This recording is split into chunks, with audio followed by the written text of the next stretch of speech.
آپ نے فرمایا کہ کسی بندے کی جیب کے اندر اگر موبائل کی گھنٹی بج رہی ہو تو کیا وہ اپنے ہاتھ سے اس کی موبائل کی بیل کو آف کرتا ہے یا کال کو ڈسکنیکٹ کرتا ہے، اور کیا ایسا کرنے سے اس کی نماز کے اندر تو کوئی خلل واقع نہیں ہوتا؟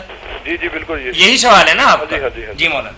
میرے بھائی نہیں، اس سے نماز میں کوئی خلل واقع نہیں ہوتا، اس کو فوراً بند کر لینا چاہیے۔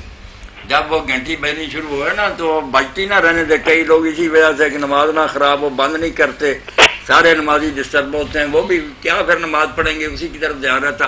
اس لیے بالکل نکال کر یا ہاتھ سے ہی دبا کر نا اس کو بند کر دے، کوئی اس میں حرج نہیں۔ ایک مسئلہ یہ بھی پڑا ہے نا کہ اگر نماز کے خلاف آپ کوئی غیر ضروری حرکت کرتے ہیں جو نماز کے خلاف ہو تو آپ کی نماز ٹوٹ جاتی ہے۔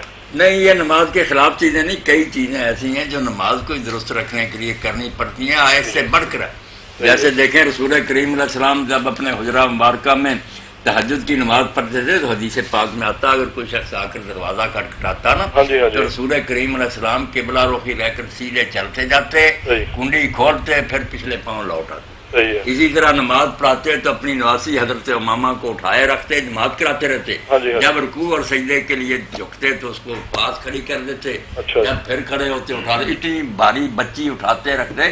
یہ موبائل بیچارہ کیا اس کے کوئی بات نہیں، یہ باتیں ایسی نہیں کہ نماز خراب ہو جائے۔ نماز خراب کرنے والی اور باتیں اس میں یہ بھی کہ لوگوں سے بات چیت شروع کر دے، ہنسنا شروع کر دے، کھانا پینا، وہ چیزیں، یہ کوئی چیزیں نہیں ٹھیک کر لے آدمی۔ سانپ اور بچھو کے بارے میں فرمایا کہ یہ دونوں اگر اسودین نظر آئیں تو چل پھر کر نماز میں اس کو مار سکتا اور نماز اس کی ٹھیک رہتی۔